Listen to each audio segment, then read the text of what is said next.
안녕하세요, 이민아입니다. 4월은 식목의 계절입니다. 집집마다 곳곳마다 나무 심는 모습을 볼 수가 있는데요. 우리 울산에도 시민들의 염원이 담긴 숲이 있습니다. 바로 심리대숲인데요. 울산 시민들의 사랑을 듬뿍 받는 심리대숲엔 우리가 모르는 이야기가 있습니다. 어떤 이야기일지 궁금하시죠?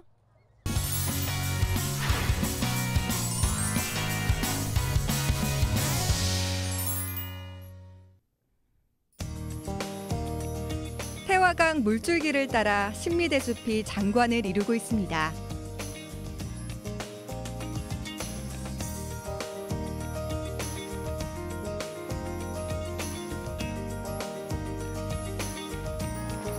전국 어디에서도 볼 수 없는 아름다운 풍광인데요. 이런 장관이 그냥 만들어진 게 아닙니다.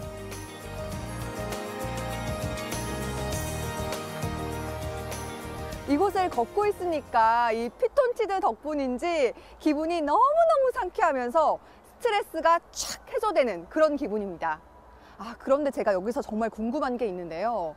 왜 태화강 심리대숲은 이곳에 조성이 됐고 언제 조성이 된 걸까요? 향토사학자 이양우 선생님께 여쭤보도록 하겠습니다. 선생님 안녕하세요. 반갑습니다. 이 심리대숲은 언제 이곳에 만들어진 거예요? 이게 이제 우리가 중요한 게 우리가 이런 대숲은 낙동강이나 섬진강에 가면 전혀 없어요. 여기 울산 태화강 가에만 있어요. 그런데 물론 옛날에 그 학성지라고 약 300년 전에 편찬된 그 울산 읍지를 보면 학성지를 보면 그 만해정 앞에 숙한 수묘의 수죽 대밭이 있었다 그랬어요. 그 무슨 말이냐면 1묘는 80평이니까 약 400평, 총 5묘니까 400평의 작은 수죽, 그러니까 짱대, 이런 왕대가 아니고 짱대밭이 있었다고 그렇게 이제 그 기록이 있습니다. 그래서 조그만하게 있었죠. 그렇다면 언제 이렇게 큰 대나무 밭이 된 거예요? 그게 이제 1926년입니다. 그때 이제 수만 평 대밭이 조성이 됐는데, 그때 이제 울산 수리조합에서 그 태화강 제방공사를 했어요. 그때 동천하고 태화강하고 이제 그때 돈 100만 원을 들여가, 요즘 돈은 한 500억 원을 들여가지고 수리조합에서 그때 이제 이 강변에 제방공사를 할 때 지금 여기 이제 파는 그 이래 모래밭이었어요.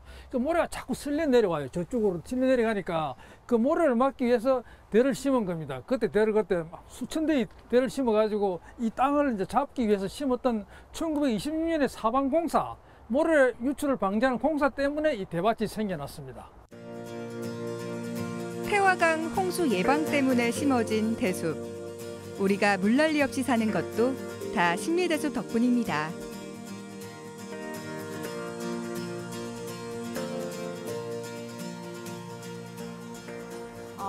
그 얘기는 당시 이곳에 홍수가 심했었나 봐요. 네, 그럼 엄청 심했죠. 지금 뭐 옛날에 여기 사실 바닷물이 올라오는 곳인데 그 옛날에 비가 많이 내리면 이 다 잠겨요. 그 농토도 잠기고 이 주변 마을도 다 잠겨요. 그래서 옛날 사람들은 산 쪽에 붙어가지고 이래 살았잖아요. 그래서 그게 엄청난 그 고민거리였습니다. 왜냐하면 제방이 없기 때문에.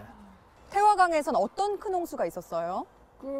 1915년에 이제 얼면년 홍수, 뭐 1925년에 얼춤년 홍수가 있는데 그 굉장히 유명했어요. 그때 제방이 이제 없을 때니까 그때는 여기 이제 막 초가집이 떠내려와, 초가집 위에서 떠내려오고 막 돼지 소가 막 떠내려왔어요.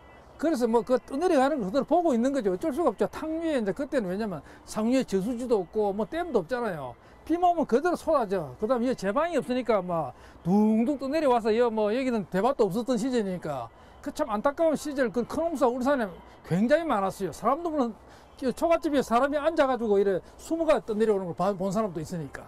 그래서 대숲을 조성하고 나니 그 난리가 좀 잠잠해졌나요? 그렇죠. 이제 그러니까 태양을 따라서 쭉 이래 강변에 이제 우리 제방을 쌓았잖아요. 그리고 여기는 이제 대숲을 조성하니까 이제 이래 모래가 안 쓸려 내려와서 천천히 해소가 됐어요. 그래 자연적으로 하루에 있던 모래는 바다로 들어가고 모래가 안 들어오니까 우리 태화강이 다시 원상이 회복이 되고, 그래서 이제 그 사람이 살기가 참 좋아졌다는 겁니다. 가지산에서 발원한 태화강은 홍수가 나면 유속이 무척 빠릅니다. 그래서 피해가 클 수밖에 없는데요. 바로 이 대숲이 거센 물살을 막아줬다니 새삼 고마운 마음이 듭니다.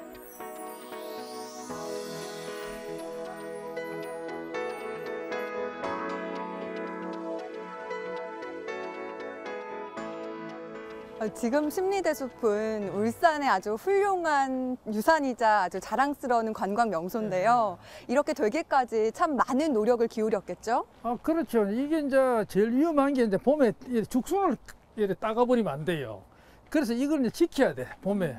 그러니까 그 당시에 그 이 대밭을 처음 조성한 사람들이 그 수리조합장을 비롯해서 이제 부위원장들, 부조합장 일본 사람들이었는데 다 나와 이거 대밭을 지켰어요.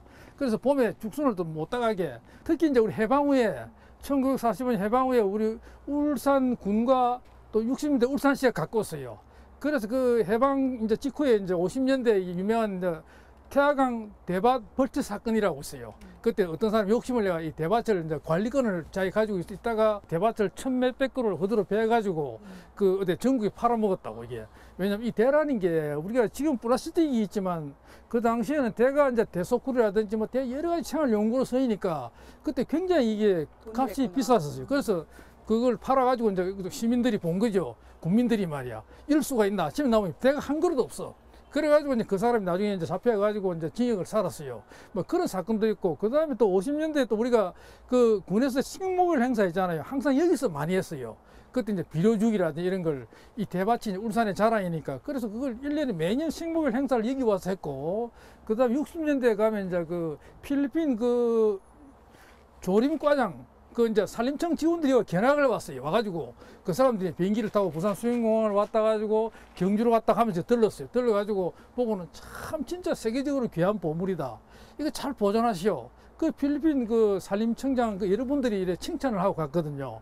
그래서 이게 사실은 그 사이에 또 울산시가 계속 이래 갖고 온 그런 결과로 오늘의 그 수만 평 대밭이 남았다고 얘기를 할 수 있는 겁니다. 심리 대숲이 통째로 사라질 뻔하기도 했습니다. 그 많은 일들 중에 아주 획기적인 사건이 있었다면서요? 아, 그 이제 뭐냐면 우리 이제 한 십수년 전에 우리 시민들이 태화강 대밭 사중기 운동을 했어요. 한 평을. 이래가지고 왜냐면 이게 총 넓이가 16만 평입니다. 16만 평. 그 중에 10만 평 국유지인데 6만 평 사유지로 이미 불화가 다 됐어요. 그래서 그 사람들이 여기다 아파트 짓겠다고 이제 이래 막 계획을 시작해가지고 했는데 그걸 그때 이제 우리 시장이 그 땅 우리가 사자 이래가지고 이제 그때 동기가 된 게 시민들이 뭐 땅 사주기를 하니까 그래서 시에서 나선 거죠. 그럼 시 예산이 얼마냐?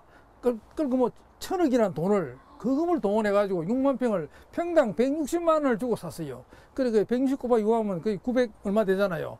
그 돈을 이제 그렇게 1,000원 가까운 돈을 들여서 이 땅을 사유지를 사들이고 그리고 이제 200억을 더 들여가지고 이제 이래 갖고 가지고 16만 평 우리 태화강 대공원이 이제 만들어진 겁니다. 그런 역사가 있습니다.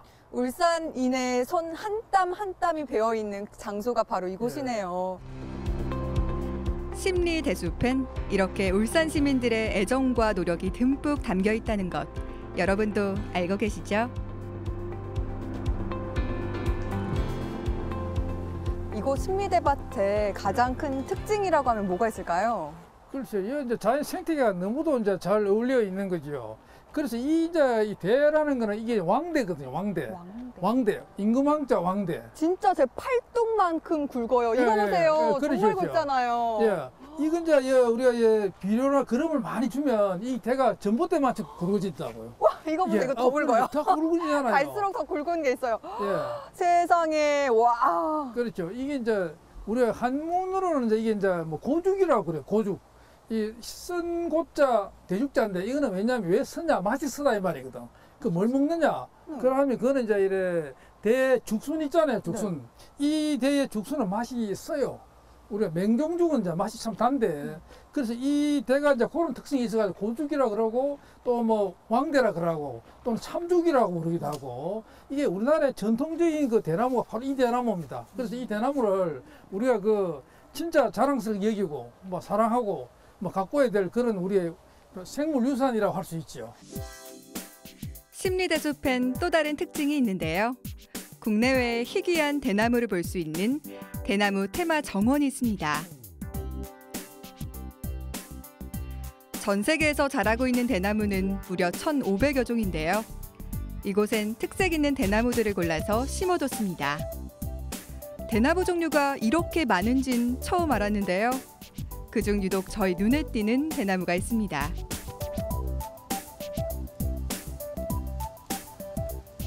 이거는 이제 심은 지 얼마 안 돼서 색깔이 아직 좀 노랗게 돼가 있어요. 이게 이제 저 왕대하고 다른 겁니다. 그래서 이게 이제 맹종죽이라고 그러죠. 이게 이제 호남 지방에 많이 이래 자라는데, 그리고 요거는 이제 그 죽순을 먹기가 좋아요. 아, 먹는 죽순이요? 예, 그렇죠. 저 왕대는 좀 쓴맛이 나는데 요거는 아주 달다. 그래서 뭐 죽순을 많이 먹는다 그러죠. 아, 그런데 아까 선생님께서 그러셨잖아요. 네. 이 대나무로 뭔가를 많이 만들 수 있다고요. 예, 그럼요. 만들 수 있는 종류가 100가지가 넘어요. 100가지. 뭐 대표적으로만 대바구니 있고, 그다음 죽부인이라고 이렇게 대로 만들어 안고자 하는 거, 또 토시 같은 것도 있고, 토시라고 있고, 뭐 그런 것도 초백이라고 그래가지고 옛날에 도시락 있잖아요. 대로 만들면 초백이라 그래요. 그거 많이 들고 다녀요. 수당에 갈 때. 그 다음에 대로 만든 그 뭐 창호지 문살이라든지, 네. 뭐 옛날에 생활에 도구가 됩니다. 요즘 플라스틱 대신에 옛날에는 대로 만들기 때문에, 그래서 중요한 게 이 태화강 대나무 있죠. 이 전국에서 소문난 대밭이거든요. 그래서 그때 그 다음 50년대, 60년대는 이 대를 사기 위해서 전국의 그 죽세공 업자들이 다 몰려왔어요. 이 울산으로. 그래서 대를 좀 팔아라. 이래 이제 속아내잖아요. 그럼 그 대를 사가지고 와요. 그럼 그때 보면 기록을 보면 전국에서 한 열 몇 군데 전국의 그 업자들이 다 왔다고. 특히 외정시대는 뭐 저기 뭐 함경도, 평안도 있는 사람들도 대를 사기 위해서 울산에 왔다는 게 기록에 남아 있어요. 그럴 정도로 유명했습니다. 심리 대숲이 숨기고 있는 비경이 있습니다. 바로 만회정인데요. 조선시대엔 이곳에 작은 대숲이 있어서 선비들이 풍광을 즐겼다고 합니다.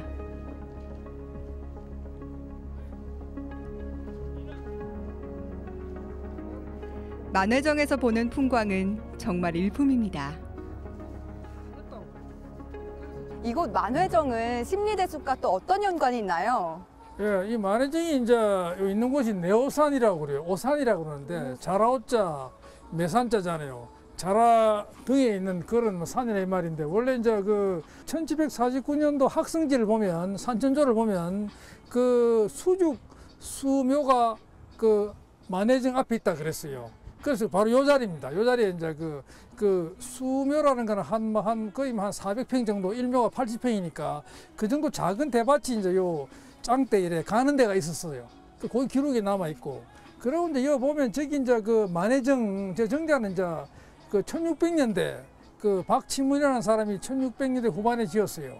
저기 이제 울산의 그 옛날 그 당시 3대 정자입니다. 그 우리 태화강에 맨 위에 이제 그 집청정이 있고, 그 다음에 내려오면 중간에 그 관서정이라고 있어요. 공년에 중류에 있고, 그러고 끝에 이제 요 만회정이 있었다. 그래서 여기 참 뭐 울산에 그 당시에 풍류 시인들이 와서 여기서 시를 읽고 참 그 대화를 주고받던 그런 참 담론의 장소였다 이겁니다. 네, 향토사학자 이양훈 선생님과 함께 울산의 대표 명소인 심리대숲에 관련된 역사 이야기를 들어본 하루였는데요. 너무나 익숙해서 미처 몰랐던 심리대숲 이야기를 들으면서 이 심리대숲에 관한 새로운 매력에 흠뻑 빠져볼 수 있는 시간이었습니다. 날이 정말 따뜻해졌습니다. 우리 아이들과 함께 이번 주말 심리대숲으로 나들이 떠나보시는 건 어떨까요? 심리대숲으로 많이 놀러오세요. 네, 어서요.